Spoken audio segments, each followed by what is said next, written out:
Hello, beautiful souls, and welcome back. Thank you so much for joining me today. And if you're new, then welcome. I am so excited to be sharing my next sister interview with you, and today is another good one. So let's get started.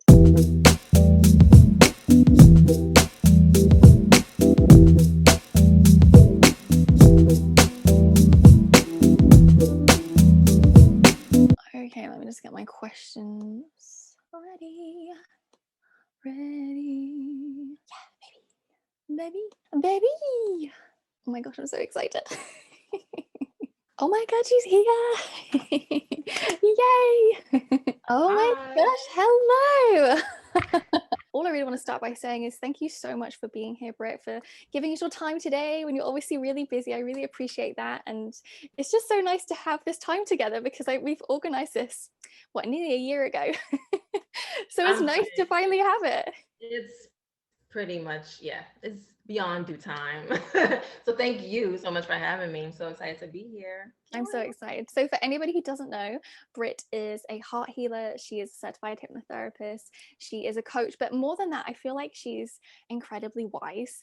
And she just drops amazing truths about relationships and self love and looking after yourself whilst you're single and in a relationship, right? On Instagram. Every time you post, I'm like, oh, yeah, I really needed to hear that actually. So, I'm so grateful that you're here and you've just, yeah, you're going to be able to talk about your business and the amazing things that you offer for everybody. So I thought it'd be nice to start just by asking you to kind of just introduce yourself to everybody and tell us a little bit about your business. I am Britt Lee. I started out as a relationship and love coach, and I kind of blossomed and expanded beyond that because I was realizing I'm so sick of talking about relationships and love. And I mean, I've been in a relationship since I was 17, so I can literally write books and books about it and certain things that I've learned along the way. Been in counseling, been in therapy, but it means nothing if we're not addressing ourselves first and foremost, and if we're not willing to have the courage to do that work. And so I wanted to expand beyond the relationships with others, and especially romantic ones, and begin to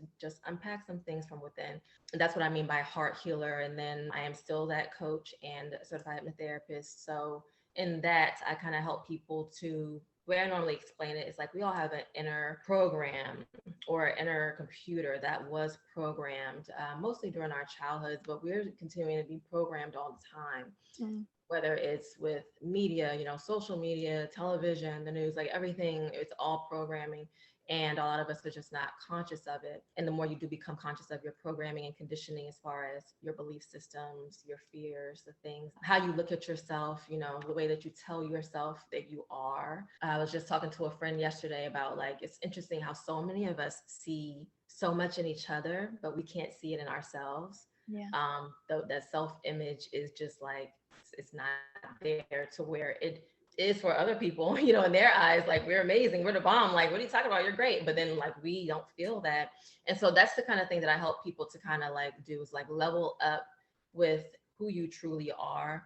And it's just by removing those limiting beliefs and kind of like reprogramming the things that were put inside of you by, other people, your family, your parents, whatever, before you were old enough to really do anything about it, before you were able to filter those things out and say, hey, this is not my belief. This is not something that's actually important to me or value to me. This is my mom, and this is my grandma, or whatever.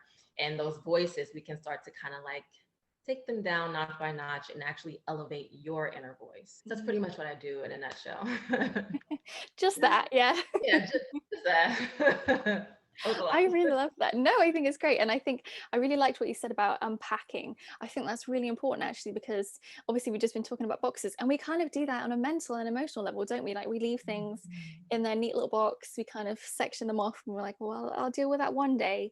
But then it doesn't happen. And then we get cluttered up inside.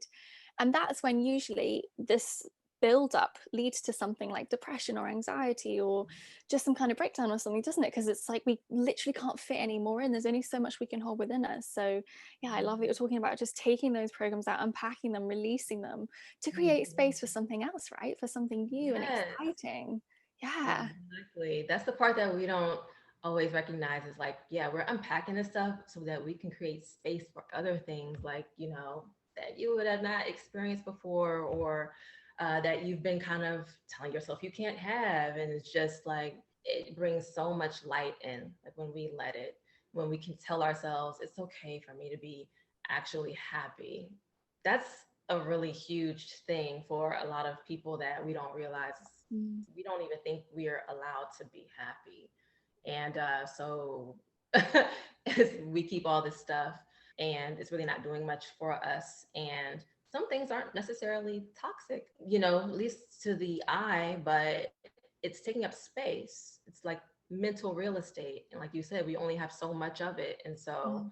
why keep things around that are not like a hell yes, when you can actually fill your life up with so many things that bring you joy and peace and love and prosperity and all that stuff. Oh yeah, absolutely. Yeah, it makes me think of a time years ago. I was chatting to a friend, and she was dating a guy, and I was like, "How's it going?" And she said, "Oh well, it's all right." And I said, why are you still with him if you feel it's all right? If you bought a dress or a pair of shoes and you were like, well, they're not that great, you'd return them, right? You wouldn't just keep them. Well, I hope you return them anyway, right? And then you'd invest the money in something else that's better.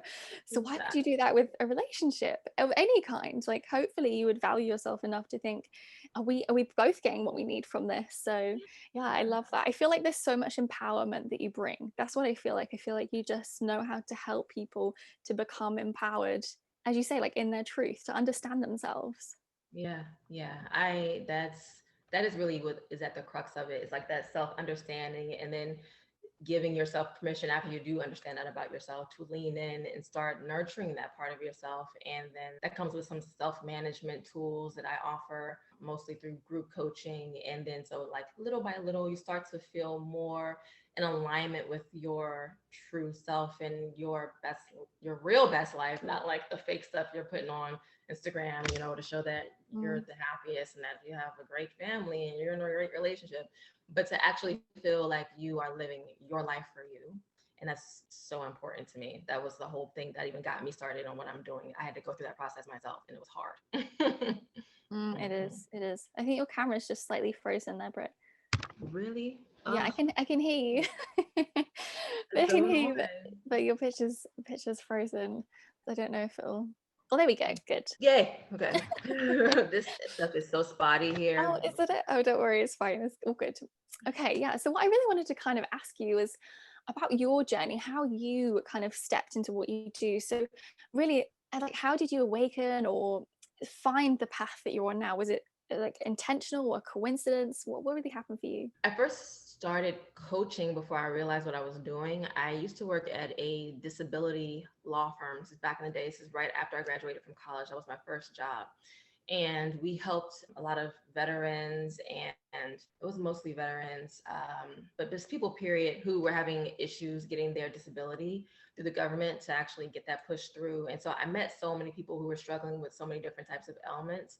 Mm, And my issue that I had on the job was I was too empathic. So I would talk to them like I was the intake person. I would come, they would become a client, they would be passed to me. I would do an interview with them, and then I would put them in the system and basically work up their file. Honestly, I was like their whole attorney.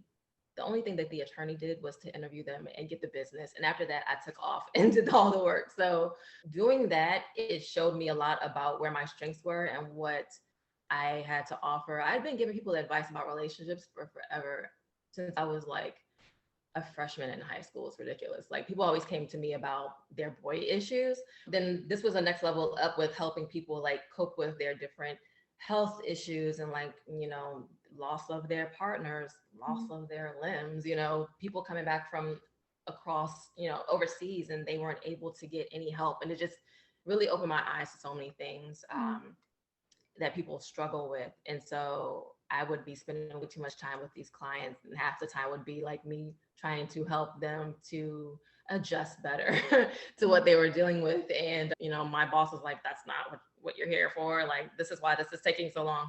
And so that was kind of like the first spark. And then it kind of just like evolved from there. I wouldn't say I looked at it as anything spiritual at that point. I wasn't really into the spiritual aspect then, outside of like basic, signs and things like that.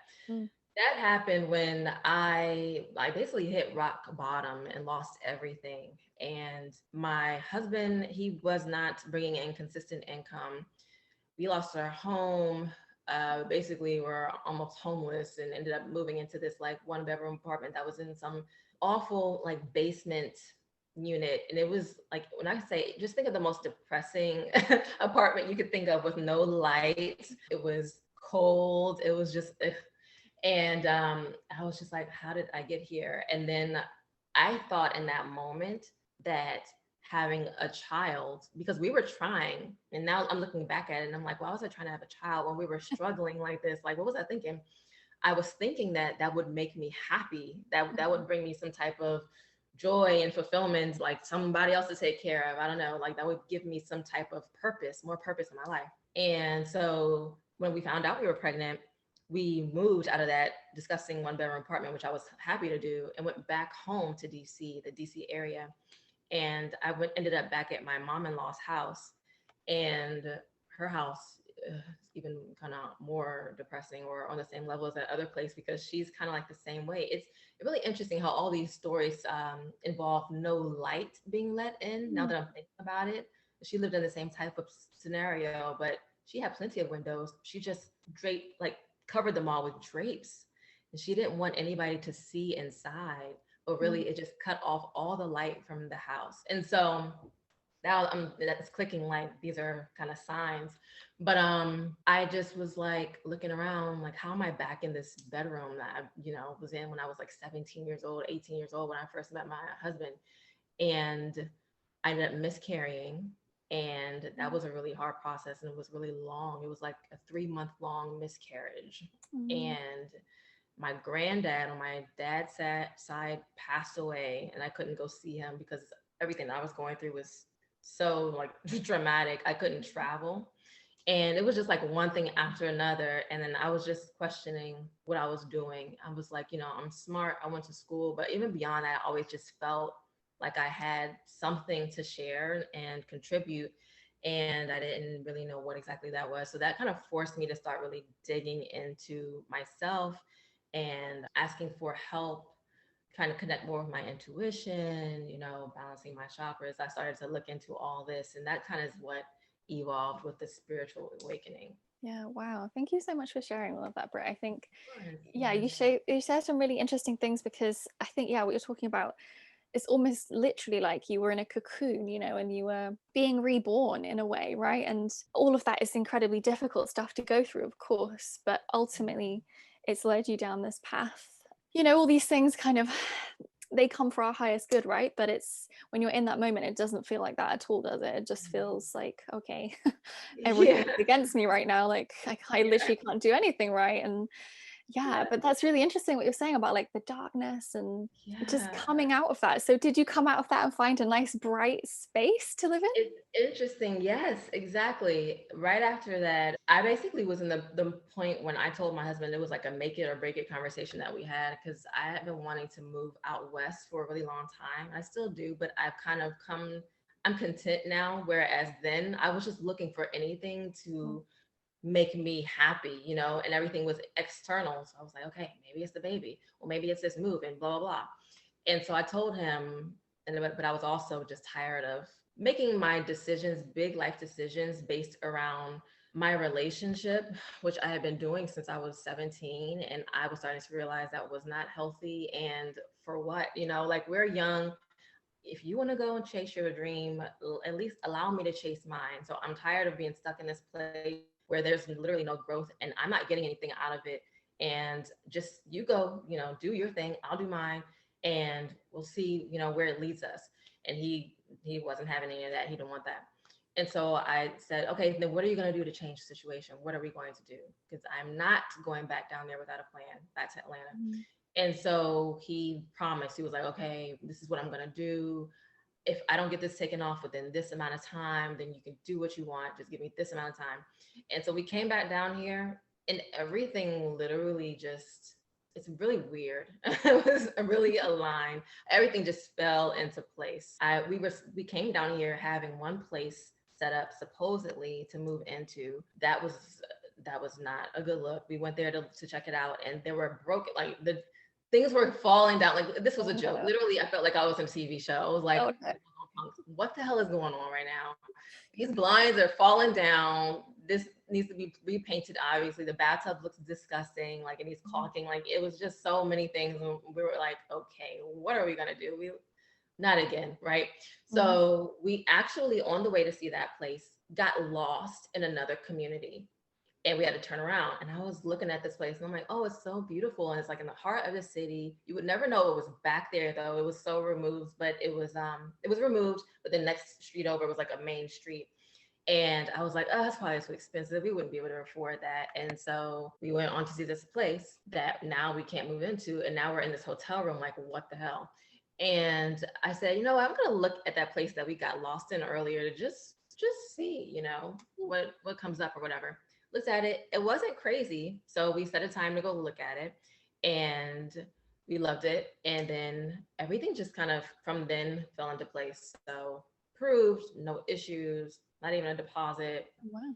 Next week I got a job that was paying me like 10 to 15. It was a good pay bump from where I was before when I left. And he started getting work ASAP. Everything just became so much easier. And that apartment that we had was beautiful and it let in so much light. And I even had a sunroom. That's how much light. And so it's crazy now that I'm thinking about it, like that transition was definitely very meaningful, divinely guided, and I was not seeing it. And I honestly have not connected these dots into this very conversation.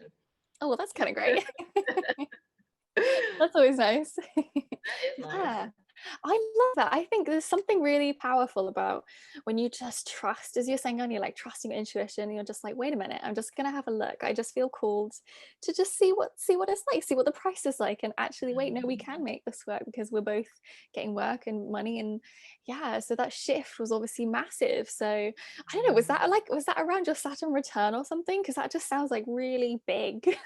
You know, yeah, at that point, I had so much going on. I was still like, I left out some of these parts of the story. I was driving from Maryland down to Atlanta. So that's 10 hours. Oh my God. And also to Charleston. I can't remember how far Charleston, South Carolina is from Maryland. And I know you're in another place altogether. So you have no idea what I'm talking about. But just to give you an idea of the hours like that, and I was still going through a miscarriage. Like that was how determined I was to get out of that position because it was so depressing.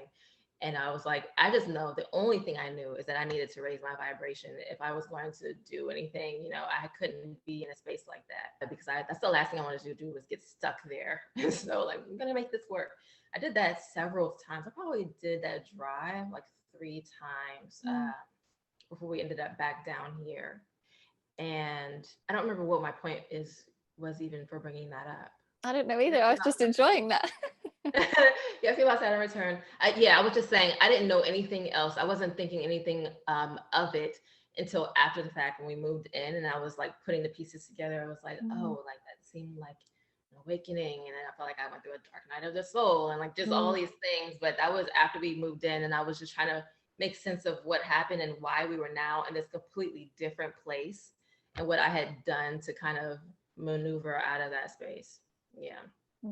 I think really what I'm hearing is just how much like courage and determination that you have to just keep going. Like there's no point that you would just give up, right? You're just, I'm gonna go, I'm gonna keep going. Something else is there, right? It can't just be this experience or this life. This isn't what I've come here for, right? You know, I've done all this work, I've got trained, and I've got this gift, so I'm gonna keep going, right? Yes, it's not in my DNA personally to give up on anything, which is good, or it can be good or bad. I'm very like, no, we're gonna do this, you know, we're gonna see it through, very determined. I think you need that, and I think that's what probably makes you a really great coach, is that you would never give up on anybody you're working with. You'd never just be like, oh, they're not having a breakthrough, or you know, whatever, I'll leave it. You know, I think that you're always going to be like, no, we definitely can do this. It doesn't matter how long it takes, we can get through this, right? I can help you with this and I can support you through it. So I think that's probably something that draws people to you, because they recognize that within you. They know they're going to get the real deal and that you're never going to say to them, oh well, don't bother, right? So yeah, I think that's a beautiful thing to have as part of your traits and your personality. So yeah, I really wanted to ask you next, Britt, what is the kind of things that let's say somebody booked in with you, what could they experience or expect? Is it more one-to-one that they could expect, or is it group, as you say, or is it maybe a mix of both? Like, what would their experience maybe be? I do offer both, but one to one is very seldom now that I have started moving into group and now this retreat. I started out doing one to one. I did that for a few years. And then I just found that when I started doing group, it was better for a number of reasons. First of all, the energy of a sister circle and when women get together is Mhm. just absolutely incredible.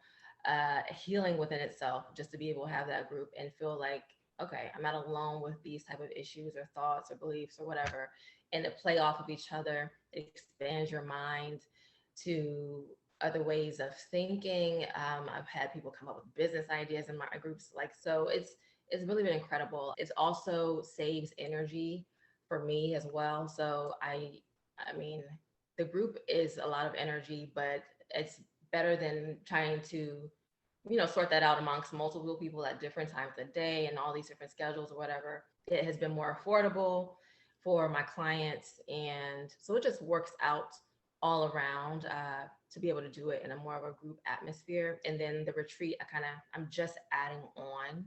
And that's kind of like one-to-one when we do the retreats, because it's a smaller space. I'm not allowing like the groups to come out together. And also it's, COVID still, so we still have to be careful. So we do work one-to-one then. And throughout my group coaching, so I do it like in 8-week intervals. We do work one, if I can talk, work there as well. So like say every Sunday we meet in the morning, and then every other week we'll meet and have a conversation like we're having right now.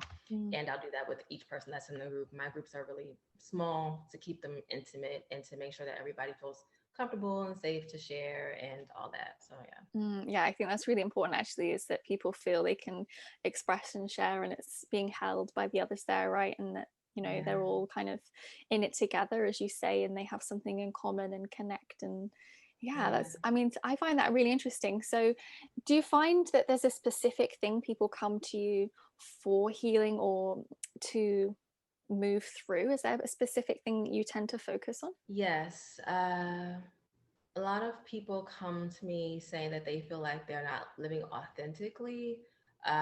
They also say that they're all over the place, that they feel stagnant, stuck, like they're holding themselves back. They don't know why. Right now, I'm focusing my group, for example. I didn't do this last time, but I'm playing with it now to see how it works, because I have a lot of moms and wives or partners, people that are caregivers to other people who are used to giving away all of their energy, come to me now, and they're just kind of like in a panic and having anxiety and fearful and just feeling like they don't really know what to do. It's kind of like, I know what to do, but I don't want to do it type of Yeah. thing. Or, I mean, I feel this way and I know it's not right, but I don't know how to make my next moves. I know that I'm not living in and working in my gifts and my purpose, and I just keep doing the same thing every day because I have, these obligations, these responsibilities, and I'm just so used to putting myself last that I don't really know how to even start taking space for myself to even figure out first of all, remember who I am, experience myself, but also figure out what I want to do and put into this world. So that's mostly what we're doing. The next go around is really like focused on young moms, young wives, young caregiving women, right? Empathic, who are Mm. used to giving everything to other people, kind of reclaim themselves and free their true personalities, uh, build that inner strength that is really necessary to be able to start doing the things like building and enforcing the boundaries, saying, okay, no, this is how I feel, clearly expressing this is a need for me. How can we make this work? If that's not going to work, I'm not sure this situation is going to work. Like these are the Mhm. conversations that are difficult for a lot of women to have, but they keep us unfulfilled. And so really the whole point is to like, let's start self, managing and building that inner strength so that we can live more fulfilling lives. And it doesn't matter how many kids you got, whoever's wife you are, like that's no, like you were here first. You Mm. were a woman first. So just take care of you first. And it's not okay. Like, and it's not healthy. And people are literally getting sick like we'll start having these type of things. Like when I'm not living according to my truth and I'm holding things in, I start to have gut issues. Mm. I start to have, the throat chakra issues, the blockages, get colds. Like those are the types of things, because I'm a relatively healthy person, that tell me, all right, something's out of whack, out of alignment, and you need to have this real conversation, or you need to like kind of compromise your way out of this scenario to make sure you're okay. Yeah, I honestly just think that's so important. I really think that, as you say, you're a woman first, and that's what everybody needs to acknowledge about themselves. And Yes. I know that very many friends of mine have children, and they always feel like they kind of lose themselves after having a child, because it's obviously that transition, as we said earlier, like going from being the woman to the woman and the mother. And it's like, oh, okay, how am I in this role? So I feel like really what you're doing is helping people to just release anything that's stopping them from being able to speak their truth, right? So that they can look after themselves, and then they can be the best version of themselves, right? And manifest the life that they want, because they're able to say, this is the life that I want, rather than being held back by past experiences or, people pleasing and things like that. They're able to say, actually, I matter too. I Yeah. have some kind of need or desire or anything that needs to be looked at and nurtured, right? Not just by me, but by everybody within the container of that family or whatever unit. So yeah, I think that's really important work. And I mean, something actually I really want to ask you as well is, how do you find running a business and being a mother? Like, how is that balance for you? How do you really kind of look after yourself as well as doing all of your family things that you like to do? Whew. It definitely does take some intentional work. Mm. For a long time, I was very stagnant. And then, obviously coming out of corporate America, that's for anybody. And then trying to just become an entrepreneur and build a business is a huge mountain to climb in itself, because you are not used to any any part of it whatsoever, when it comes to the business side, or you being your own boss, quote unquote. It gets romanticized a lot, and after you start to get into a groove, it is very nice.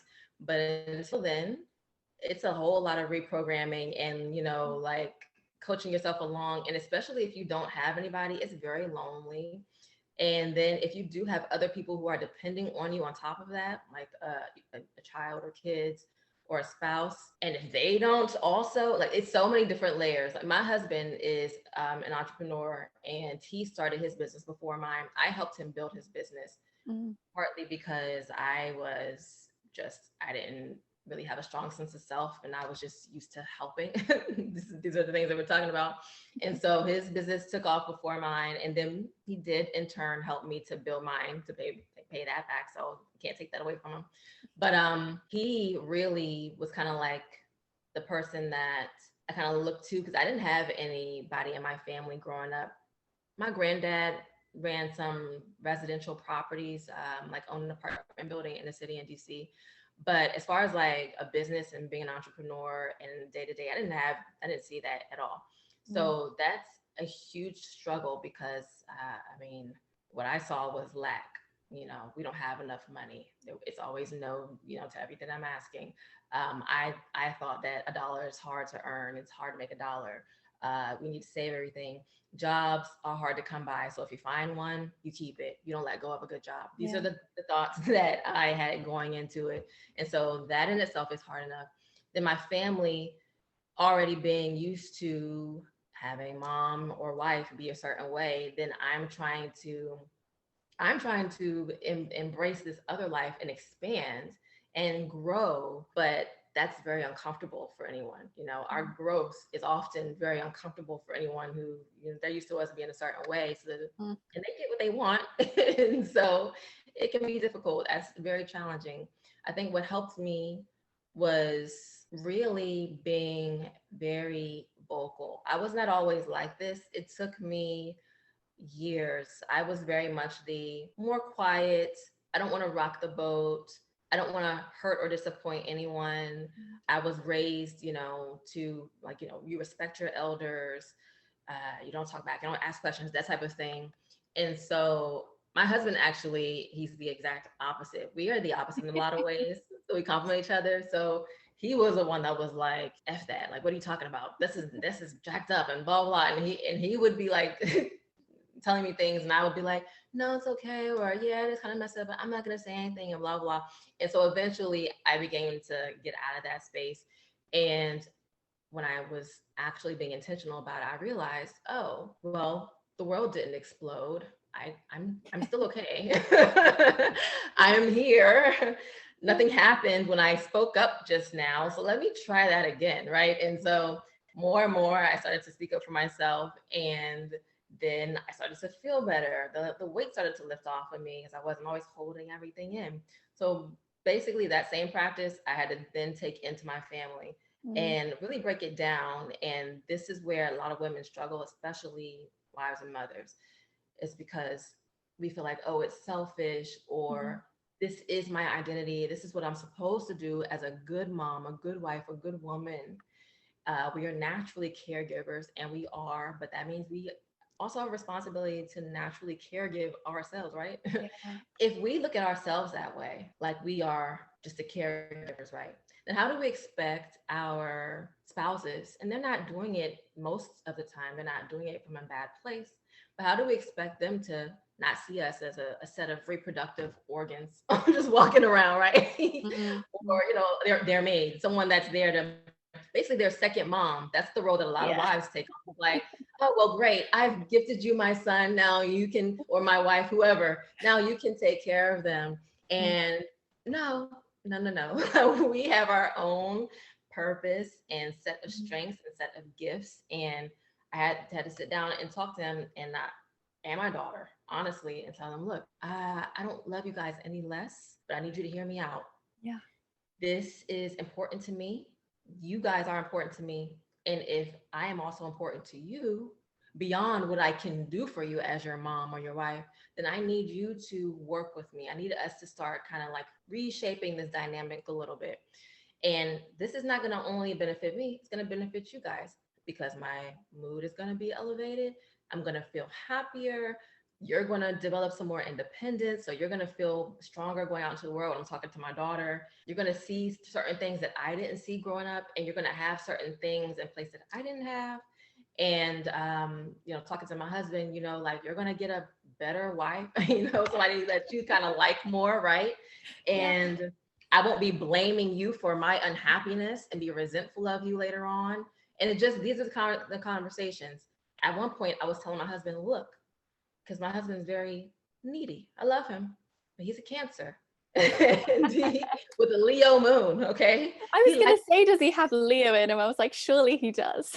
He is, oh my gosh, the Leo is so strong, girl. He Mm. likes the attention, and he likes all the love, and that's how he is. And I love that about him. But when it comes to actually putting that on me, the focus back on me, it can be very difficult for him to not, So we've Mm. had these conversations multiple times, and that's fine. I said, as long as I continue to have to tell you this, I will. But I don't want you to think it's going to change, because it's not. This is a boundary. And Mm. sometimes people are not used to boundaries. They weren't taught that growing up. They don't know what they are. And that was one thing for him. He grew up having everything that he wanted, and he never really got taught that lesson. So I had to teach him about boundaries. It's like, this is what a boundary is, Mm. and you're not going to cross it. And so that means even if I have to put my phone on do not disturb for 4 hours during the day because I'm working, that is what that is. It is not me being disrespectful. It's not me not loving you, whatever. I have to get this done. If I don't get this done because I keep answering your phone calls that are just like about, what are we having for dinner? Or did you see my blue pair of socks? Like stupid stuff. Then I'm not going to get anything done. I'm going to be pissed off when you come home. You're not going to like my energy. That throws off the entire evening, right? So then that's how I have to break things down, and kind of how I help my clients to break things down to, like, let's look beyond this moment, and let's see if we continue with things as they are now, where they're going to end up. Or if we make these little changes that are really not hurting anybody. Is it really going to hurt my husband to not talk to me for 4 hours during the day? No, he's just used to getting his way. He'll be okay. We're going to keep going. I hope that answers your question. Yeah, no, it really does. It really does. And I mean, I feel like when I'm listening to you, what I'm really getting a sense of is, I mean, please don't please take this as a massive compliment, but I feel like you're really in this space of being a role model, and you're really kind of, I suppose, leading from the front, leading by example. You're showing your clients this is how it can be. Look at the life I'm creating for myself. The relationship I have is good, it's strong, it's solid. My daughter, obviously, good, strong, solid relationship there as well. And that's all because I learned how to speak my truth and how to connect with myself, right? And so I feel like, yeah, not to embarrass you, but I feel like you're really inspirational to the people that you work with, because as you said, like, some people might not have had that role model or that kind of way of thinking. And so it's really you allowing them to see that, that they can achieve that for themselves, right? Oh, yeah, definitely. We can be whoever we intentionally decide we're going to be. And so I had to start asking myself the questions of, what can I negotiate on and what's non-negotiable? Because my needs are going to remain my needs. And the more I deny them, that's just the more miserable I will become. They don't go away. Yeah. And that's the truth for everyone. They don't become non-needs just because they're inconvenient. Like, that's not how it works. And so I'm saying, I feel a calling to do something with my life. I know that that's going to take some adjustment. I know that I've adjusted a lot for the people that I love. And I believe that if the people that I love me back, they will do that too. And that's the type of relationship I want to be in, and the type of family that I want to have. We have to also remember, we're not here to redo like our ancestors, like traumas and the things that they had to go through. We've had to come out of them in order to learn, but we have to decide now the kind of families we want to create now and start setting that foundation. And so when you really start thinking about it, then it becomes a little bit more like a fire under your butt to start doing the things that are uncomfortable. Because, like, I don't want to have a spoiled brat of a kid who really thinks that I'm going to come running, that's how my husband grew up. And he was really, oh my gosh, when I first met him. And I don't want to have a husband who thinks that I am here to, my only worth and value is just to pour into him, right? To be that doting wife. As long as we know ourselves, some women they will be completely okay with that. I know that I am not, and I never have been. And so I had to really start looking at myself in the mirror and being like, okay, as much as you want to point the finger at him, you did say yes, right? And times when you should not have, maybe, right? Or when you felt something else pulling at you and you ignored it and you suppressed it. And now where has it led you? And so what are you going to do about it? Yeah. Oh my gosh, I love that. I'm just listening. I'm like, oh, she's so wise. She knows I've a lot.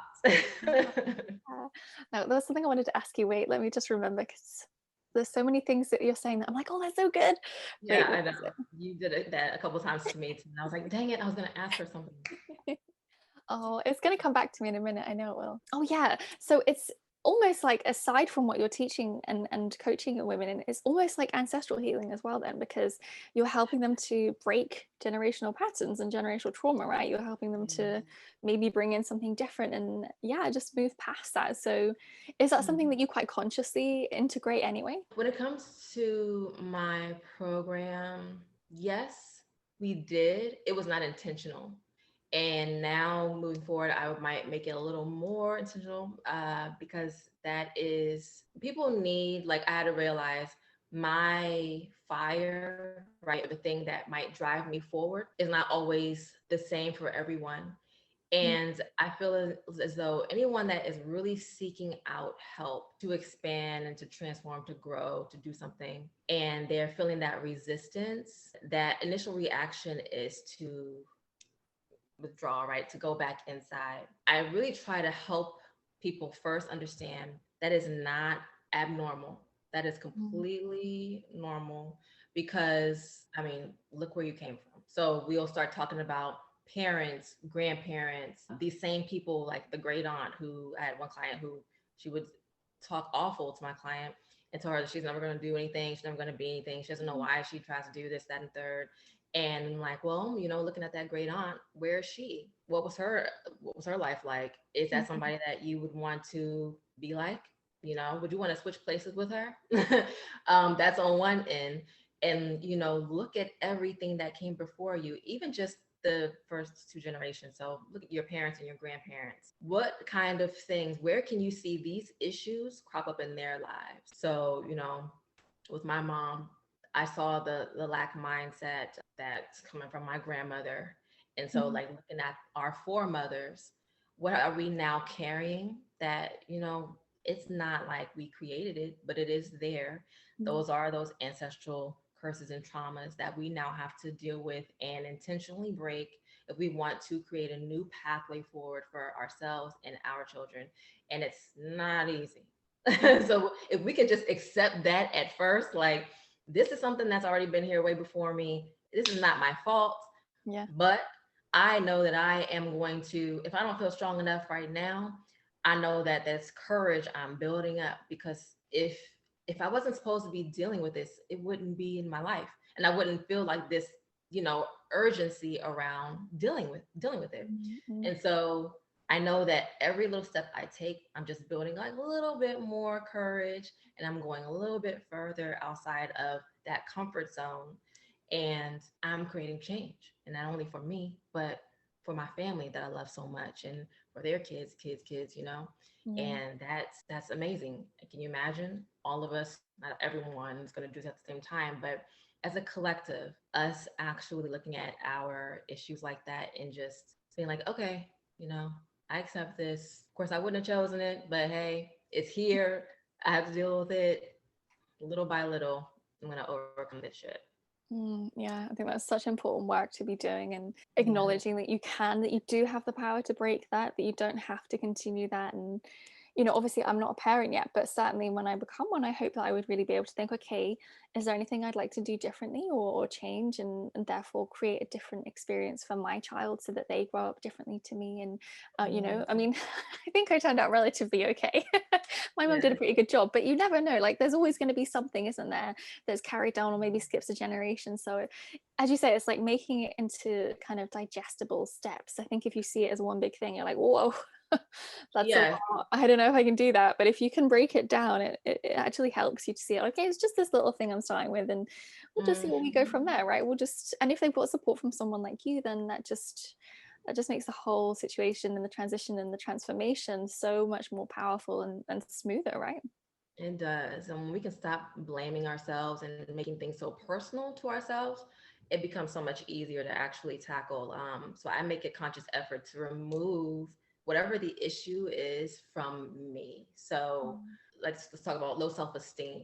I believe that that's something that my mom struggled with, and my grandmother as well. And so I know that these are things, I mean, they go way, way back, like to for most of us here in this country, especially us basically being removed from our culture, Mm. being displaced, and all of the trauma that has trickled down from that. And so, I mean, if you think of it that way, like, well, of course, like, why would I feel like I'm this powerful person that can do anything I want? No, I am carrying these burdens, and I might be, because I do believe that we are an awakened generation. So I Mm. might be the person that is kind of the most ready so far to start breaking these down and start creating a new way forward. But if I can put that space between me and that obstacle and saying, like, okay, no, this is not a Brittany thing. Like, well, I'm just this weak, messed up person, that I don't have something that other people have.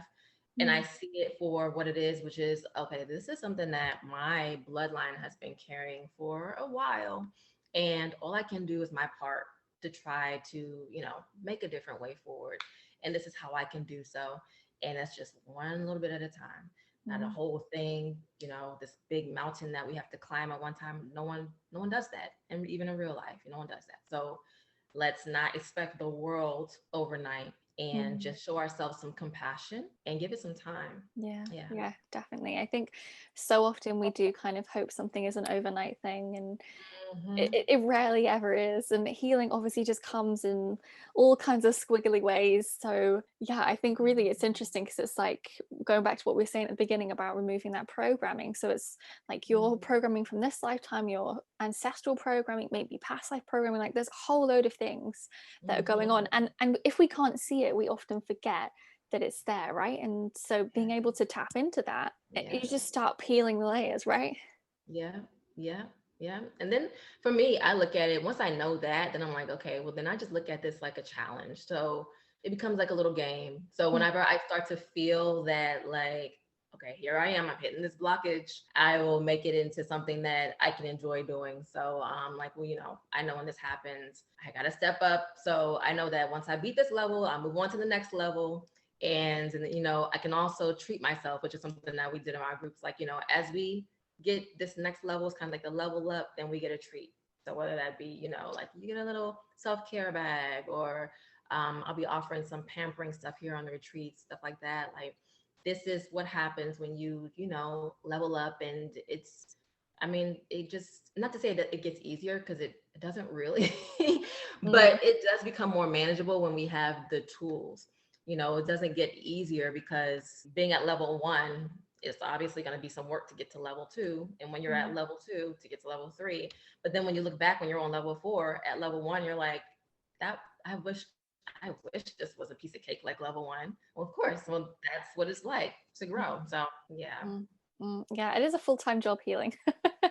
It really is, you know. I kind of see Yeah. it as like, oh, it's just a little thing that you do, but it's not, it's massive. And yeah, it requires a lot of love and care. And so yeah, I love how you're putting that almost as like going up levels and having a treat. I think that's so important to reward yourself. It's like at school, you know, when you learn how to spell a big word, you get a gold star or something, don't you? And Exactly. to me, there's nothing patronizing or condescending about that. I think it's important to actually recognize and honor your wins, no matter how big or small they are, because that's going to be motivational to move to the next step, right? So important to honor our wins. Yes. And I don't think we do that enough. And like you just said, in grade school, we were used to it. We would get Mm, grades. First of all, that's a boost. Some of us would get actual like rewards from our parents when we did well in school. And in jobs, some people provide bonuses for different things throughout the year.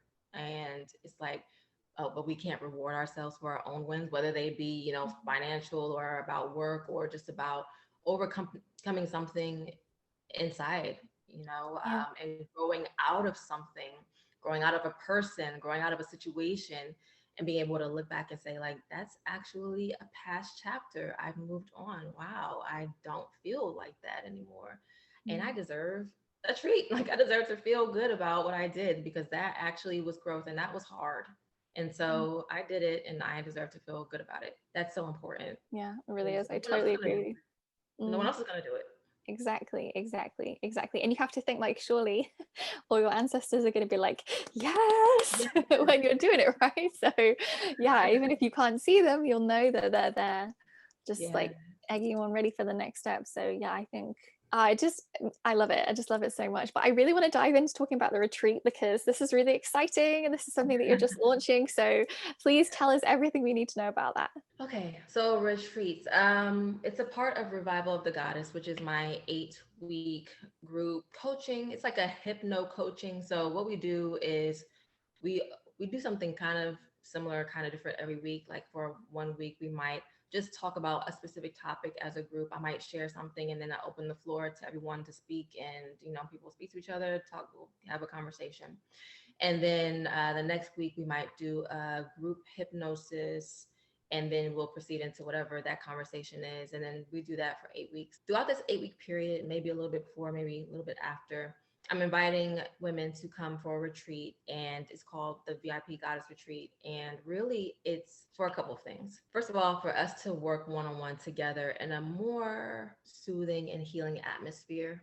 Mm, Where I am is perfect for this. And there's just something about the ocean. So mm, when I'm first seeing this, obviously that with weather permitting, I would like us to do something by the water, and where we can have this time together. And we will work on specifically what it is that they will want to work on. Secondly, some pampering, because like we were just talking about, we don't give ourselves enough rewards. mm, And especially if I'm talking to women who are weighed down by all these responsibilities, they are not rewarding themselves, even in this very small ways. I mean, like taking a bath, or like, allowing yourself the day off of mom duties or whatever, letting your Mhm. husband or your child cook a meal instead of you, just little things like that. And so my point would be to kind of give them some of that, and also space. It's Yeah. probably the most important thing out of all three. Women, whether they have, I'm sorry, something's bothering my eye. Women, whether they have children, spouses, or not. And it's, of course, more so if we do have those responsibilities, but we need some space from Yeah. our day to day routines and activities and issues and stressors and just life, period. Because when we remove ourselves with the intention of doing that self discovery, the inner work, and just being, frankly, whether it's just meditating and just looking out the window, like I don't care, like things will start to come to us that cannot get through when we're just busy, busy, busy, busy. Yeah. And a lot of times we are so busy because we don't, sometimes we just don't want things to come through too. But because so many people are pulling on us, or, jobs, responsibilities, that we are just not, and we have that feeling of something's not really right here. I'm not really feeling like I'm my happiest or my most aligned or fulfilled, but I don't really know why. Okay, remove yourself from your everyday life, get some space for a few days, and it'll come to you. Mhm. And I've done that myself, and I've seen that with so many other women. I was like, okay, I don't know why we don't put more emphasis on how badly we really need that time away. And I know it's because we are ashamed. We're ashamed because we have been programmed to think that as women, we shouldn't need space. Yeah.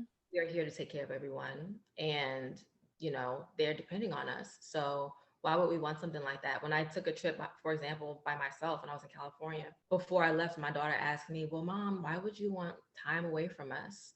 And I had to explain to her, well, baby, it's not that I don't want to be around you, but sometimes, and you'll understand when you're older, we do need that time for ourselves to just re-energize, to think, Mm. to strategize, to connect with spirit, God, a number of ways, that you can actually refuel. And when I come back, you will notice a difference, I'm sure, right? Mm. And the thing is, we're not allowing ourselves to have that because we are ashamed. We're ashamed to admit that we even want it. We're definitely too ashamed to actually go after it. It always has to be for some type of reason, Yeah. well, somebody's going on a vacation. I'm going with my friend for her birthday, or it's a work thing, not just, hey, I need a little bit of time.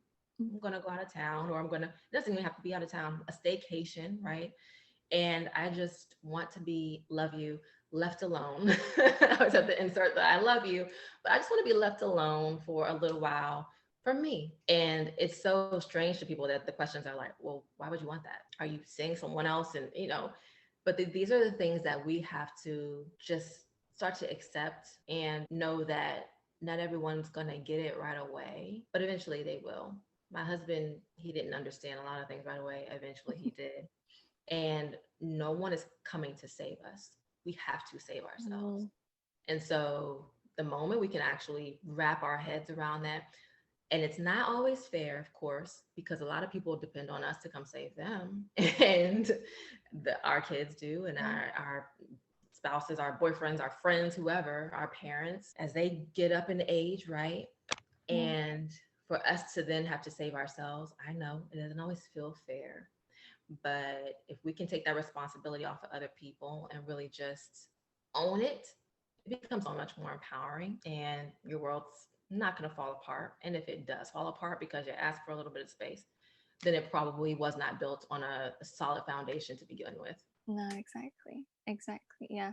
Yeah. I think actually the element of space is just, it's such a huge gift to give yourself and to receive, because as you say, like, no one else can save us. Only we can save ourselves, right? And I think that's one of the biggest things I learned when I was depressed like 10 years ago, is when they were like, no one can make you happy. Only you can make you happy. No one can make you upset or angry. It's your choice of reaction to how, like, it's you choosing, right? So yeah, so having that space is massive, as you say, because it's almost, for me, it's like we've got just so much chaos and noise around us, And even though that noise can be beautiful and we can really want it, we can't hear ourselves, and therefore we can't hear the voice of our higher self or God or goddess or whoever, because it's like we blocked it off with so much other noise, right? And so having that space allows that to come through.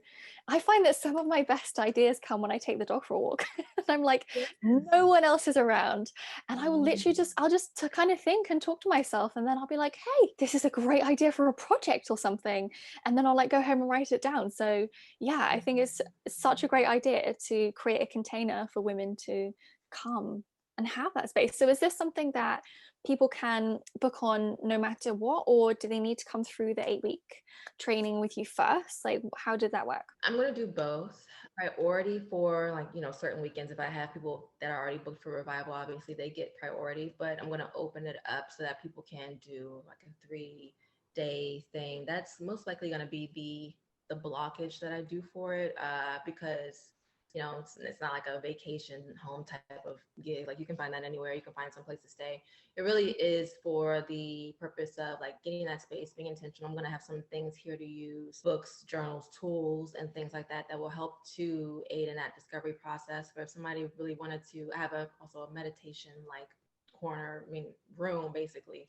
And it's really just a healing environment and just a place to just sit and be and not have to stress. And even if that's your 3 days, instead of 3 days out of the year where you don't have to stress out about anything, hey, just take that and try to do as much as you can or not do. It's Yeah. like you just said, being in that time of just being receptive and open without having all the other stuff going on.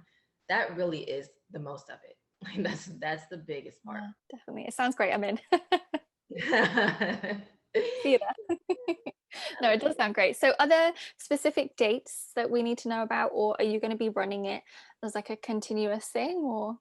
Yeah, I'm pretty much going to be running it continuous. Starting August 1st is when my first group is going to Amazing. go. And I'm getting people in as far as like what week or what days. I'm not even going to just say weekend, because if people are able to come during the week, I've realized that, it's a little more quiet and just Mm. less going on during the week, obviously. Yeah, I'm going to open up the calendar. It is a very intimate experience. And so right now, the way I have it set up is that I do like to talk to people. I talk to people on the phone for like Mm. 30 minutes, sometimes 45 minutes, whatever, conversation is going well. But just to make sure that it's the right thing, that we, have a good vibe, that it's the right type of thing for them. And right now, it's open for the revival members only. But once the revival group gets started, then I will go ahead and open it up to others. Fantastic. Great. Well, I'm going to make sure I put all the links for everything that you offer, including your YouTube channel and your podcast, so that people can listen to all of those as well. I'll put everything to do with that in the description box. Thank you so much for joining us, Britt. Honestly, it's just been so nice to connect with you more and chat. And I mean, it just, yeah, I'm definitely going to have so much fun editing this, because I'm just going to go back and be like, so many wisdom and so many good tips and things that you've shared with us. So thank you. And I will put everything to do with your retreat and your social media and everything in the description box, so people can find you and connect with you and go on, because it sounds amazing, to be honest. Yay. Thank you so much. You're so welcome. Appreciate you. Thank you for having me. Oh, of course, of course. I'm really glad that we did this. It feels like the right time. I feel like last year was great, but I think obviously, I don't know about you, but I feel like I've shifted lots in the last year. Yeah, And definitely. right, so yeah, this feels like a good time. So I'm glad we could make it work and come together. And it's nice to chat to you as well, and just yeah, have a bit of time with you one to one and connect more, right? As you say, it's lovely to connect on social media, but it's nice to see you. Yes, I know. It is nice. And it has been awesome. Such a good talk. Oh, good to be sharing my next interview of the sister. I am so I am so excited to be sharing my next interview. I'm so Finally made excited it. to Oh my see you. Oh my gosh, hi, how are you? God. How are you? Yeah, really well, thank you. Really well. Did everything go okay this morning? It's still going. It's like a full days type thing. So I was like, no matter what, I'm getting on the Zoom call. So yeah, they're on the other. But yeah, I'm on my air mattress right now. My room's the last to be put together anyway. So I just kind of like in this little corner, and yeah, Oh my gosh, where did all you good. move? I moved from Atlanta to Fort Lauderdale. It's kind of part time because it's kind of like work as well. So I'll be back and forth. But yeah, it's Mm-hmm. exciting and also very tiring and like anxiety inducing. Yeah, yeah. So it's a Yeah, I lot. think moving is like the most stressful thing. It's horrible in many ways, and yet at the same time, it's so nice when you find a place that like feels really good and you get all your stuff and everything's kind of, it's just that in between bit, like you're saying, like when you're waiting for things to be delivered or you're waiting to decorate, it's like this isn't quite me yet, like it's not my space. So Yes, and there's yeah. so many things on the to-do list, and then like people, having to manage people and all that type of thing. But it's going, it's moving along. At least I am in a nice area. The energy is good, which is what I was looking for. So yeah. Oh, that's so good. But is there anything you wanted me to focus on question wise? Obviously you've got your lovely retreat coming up, but is there anything else you want to really hone in on, or would just go the whole thing, the whole shebang? Yeah, we'll just go with the flow. Yay. You look so pretty, by the way. Oh, This is thank you. my first day like attempting any type of makeup since being here. Oh, you always look beautiful though. Don't be silly. No. And also probably half your stuff's still in boxes, right? Yeah, boxes Yeah. and bags. Yeah. To be fair, we moved, like, when was it? We moved in January, and I have worked out I've still got like 8 boxes in my room that I just haven't unpacked because it's kind of at that stage where I don't have as much, like there's no inbuilt storage, and the house that we were in had like just loads of cupboards built in, so I got used to that. So all my summer stuff I haven't unpacked, all my shoes I haven't unpacked, and then just like like little silly things that you have, like house decorations, I've just left. And I Yeah. keep going to bed and I'm like, oh, I really need to undo these boxes. It's not helping me to de-stress. Exactly. That's why I'm trying to do as minimal as possible. Like, Mhm. I don't even want to have to deal with stuff being here at all. Like, just lingering around. Because my last place, well, the house, we still have it, but it's much more cluttered. Like with the boxes that I didn't feel like Mhm. dealing with, I still have them there. It's been literally 2 years, and I still have a couple boxes there that stuff crap in them. And I'm like, I just want to throw them out because obviously, if they can sit here for 2 years and I don't need it, Mhm. right? Mhm. Yeah, I know. I really feel like I need to have just a huge declutter. I need to just take things out and be like, do I really need this? Because some of it's stuff, that I've kept for years. I'm really bad at throwing things out because I get to this stage where I'm like, but one day I might need it. I don't want to have to rebuy it. So I've got so many things. I'm like, I'm never realistically going to use it. But what if Mhm. I do? Like even costumes from when I used to do fancy dress and stuff for Halloween. I'm like, but one day I might want to be a fairy witch again. So do you know what I mean? So yeah, I totally hear you. I think it's quite nice to go into that minimalist space. And even the room I'm in now, like there's about 15 boxes that we still haven't unpacked because it's all the linen. And I'm Yeah. sitting next to the old kind of boiler which we've had taken out and replaced. And so like Mhm. there's no shelves or anything at the moment. So it's just in I totally know where you're at. I know exactly what you mean and how you feel. So Living out of yeah, boxes and suitcases, it's just like, yeah, yeah. it's definitely not, but then I feel like at the same time in a way it allows you to, I suppose, tap into your spiritual tools more, right? And I don't know about you, but for me, like I've been just doing EFT like so much recently to try and help de-stress and like heal and release things. So in a way we should technically have what we need to help us Yes, through that yes. transition, right? Cannot agree more. Yeah, it's been great for that. That's actually what this is really all about. This distance from Atlanta. I feel like I needed some time away from Atlanta, and this also aligns perfectly with my retreat and everything that I had going on. So I was like, okay, well, I'll just use the space for what I'm going to be using it for Mm. the future with other women. And yeah, it's definitely been like really cleansing, cathartic. I've been able to focus much more on that healing process and just being in the moment and realizing certain things that are coming up as I'm doing so. Like, oh my goodness, I'm really uncomfortable where I was. I'm getting into it now, but at first I was really uncomfortable being here alone. Just not that I didn't feel safe, but I'm realizing like, oh my gosh, I haven't had any time alone for a while, and it's like separation anxiety, kind of like from my Mm. husband because he was here for a few days, but he had to leave, and I was getting like, and so this is exactly what it was for. So these things can kind of like bubble to the surface, and for me to actually Mm. address them. Yeah, yeah. I really like the way you've just said that as well, Britt, because I feel like probably so many people are feeling that because we've obviously all just been locked down, stuck to one another, right? And so Yes. to suddenly not, it's like, oh my God, who am I Yeah. again without that person? Like, what, how do I function? So yeah, yeah, as you say, like in a way, silver lining. Seriously, I was like really weird about. I went to the grocery store early this morning and I was really weird about it. Like I made myself go early when I didn't think a lot of people would be there because I've been feeling like really like Mm, agoraphobic kind of. mm, And that's not me at all. And I'm just like, okay, no, this is not going to happen. We're going to get out, go early so you don't have to deal with all the crowds. And it was good.